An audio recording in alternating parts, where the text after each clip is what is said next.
माँ बाबा अब करा मैं ही लेते हैं। अब मैं आपको एक छोटी सी उदाहरण देता हूँ। सबसे पहले तो एकदम पक्का है कि अहंकार की स्मृति नष्ट कर दे बाबा, क्योंकि अहंकार पीछे से मारेगा, एकदम पीछे से वो चलेगा साथ में। एकदम जितनी बातें हम्म। होगी अहंकार पीछे से चलेगा, तो साथ में ये भी करना है कि बाबा ये जो अहंकार पीछे से आ रही है, अहंकार की स्मृति नष्ट कर दीजिए। एकदम बोलते रहना, क्योंकि अब आएगा लेवल ऊंचा हो रहा है। ये मिलन भैया हैं, हरिद्वार में हम लोग के साथ आ रहे थे। मैं आपको बता रहा हूँ, दरबार ने इनकी आंखों से कुछ दिखा दिया मुझे। अच्छा। एकदम बता रहा हूँ, मैं ये ट्रेन में बैठे हुए, मैं इनके पास गया, कोई काम नहीं, मैं जबरदस्ती इनके पास गया। हम्म। और बाबा ने मात्र एक क्षण में इनकी आंखों से मुझे कुछ दिखाया, और वो फलीभूत भी हो गया। बाबा हम्म। ने फलीभूत कर भी दिया। जी। और जब हो गया तब पता चला, अरे ये तो बाबा ने, ये तो अभी अनुभव इनसे लीजिए। हम्म। मैं ऐसे इनसे ही। पूरे पूरे 3 घंटे की चर्चा लेंगे इनसे तो हम। हाँ। तो आज हाँ आज ना अभी तो। बताएं वो चीजें हाँ 3 घंटे नहीं, में, आज 3 घंटे आज में। तो आज तो वो वाली बात बताओ जो भैया बोल रहे हैं। बिल्कुल बिल्कुल। मैं जब ट्रेन से आ रहा था हरिद्वार, तो ये हम्म। आए मेरे पास, और मैं उस वक्त रो रहा था, और 5वीं अर्जी लगा चुका था हरिद्वार में। तब इसलिए कि वनडे हवन करना है, और लगा के चला गया, गुरुदेव से मिल नहीं पाया। और फिर ऐसे भी हो रहा था, 5 अर्जी लगा चुका हूं, अब कब कैसे व्यवस्था होगा। रो रहा था, ये भैया आए, देखे, बोले कि मिलन, कुछ भी करो, या तो पैसे का व्यवस्था करो किसी से मांग के, या जो भी होगा हम सब लोग सहयोग कर देंगे। मैंने बोला ठीक है, कोई बात नहीं। फिर उसके बाद गया मैं, फिर आया, कानपुर आया, प्रोग्राम था 3 नवंबर को। और उसके बाद फिर मैंने छठी अर्जी लगाई। उस दिन रोया, मैं माँ के सामने भी रोया, बाबा के सामने भी रोया। और फिर जब मैं जैसे ही घर गया, और इनका कॉल आता है कि जय बाबा जी की। इन्होंने 2 कॉल कर चुके थे, मैं उठाया ही नहीं। बाद में कॉल बैक किया इनको, तो उन्होंने पहला ही बोला बाबा के आदेश है, पद यात्रा चलना है आपको काशी से कानपुर तक। मैं बिल्कुल खुश हो गया, रोने भी लगा। क्या पहला बात है, शब्द बहुत बाबा, सुंदर। बाबा का पहला शब्द यही था। मैं क्या बताऊं इतनी। अब सुनिए, अब इसमें एक और बात। मैंने सबसे पहले उज्जवल जी को फोन लगाया, जी। मुंबई। और मिलन को मुझे तीन एक तो पहले उज्जवल जी को लगाना था, ठीक है, कि एक हम्म। हैंड।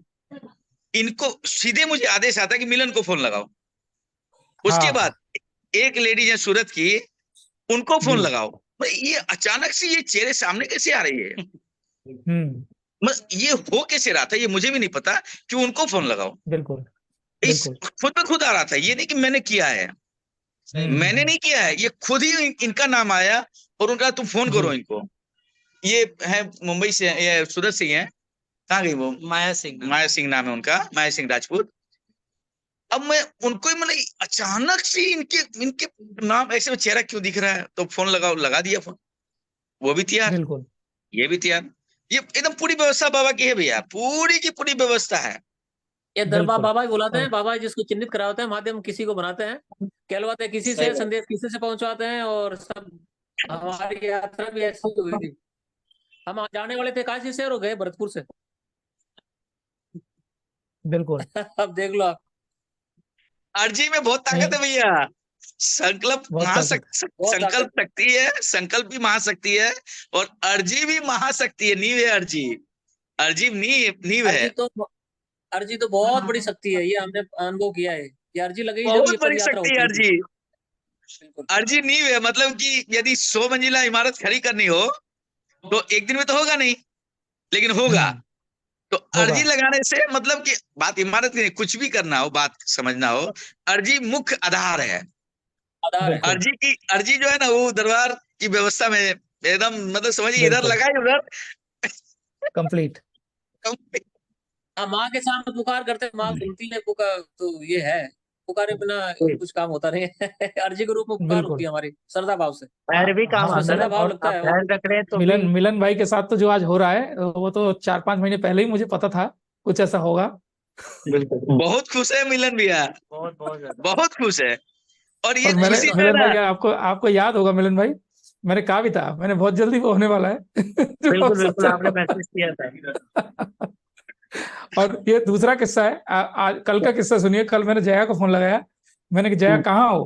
बोले भैया आपको पता नहीं है, मैं पदयात्रा में हूँ, पहुंचने वाली हूँ दरबार में। अभी पहुंचने वाली है। मैंने अच्छा, बहुत अच्छा, मैं पहुंचने वाली हूँ। बोले हाँ। तो मैंने कहा वो गोलू भाई का फोन आया था और उन्होंने वो एक आप सबको बता दे रहा हूँ, नई जानकारी दे दे रहा हूँ।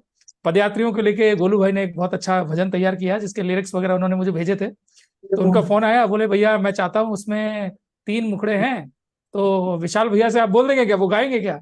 मैंने क्यों नहीं गाएंगे? तो मैंने बोला ठीक है, आप उनको बोल देना, मैं फोन कर दूंगा। मैंने बोल नहीं देंगे, मैंने अभी बोलता हूँ। तो मैंने तुरंत उनको कॉल पे लिया। उनकी बात हो रही थी, बात होते थे अब मैंने सुन लिया था उसमें 3 मुखड़े हैं। मैंने कहा ये 2 तो हो गए, तीसरा कौन? अरे मैंने कहा, रुको रुको आप बात करो, मैंने 1 मिनट टाइम दो। तो मैंने संदीप भाई को फोन लगाया। मैंने कहा संदीप भाई ऐसे से बात है। बोले अरे हाँ हाँ हाँ चलो ठीक है, तीनों भाई मिलके करते हैं। तो बहुत प्यारा भजन है वो, तीनों तीनों भाई मिलके वो हो गया। और उसके बाद मिलन भाई, अब जो भजन तैयार हो रहा है, मैं आप जी। सबका एक भजन सिंगर्स का ये ग्रुप बना रहा हूँ।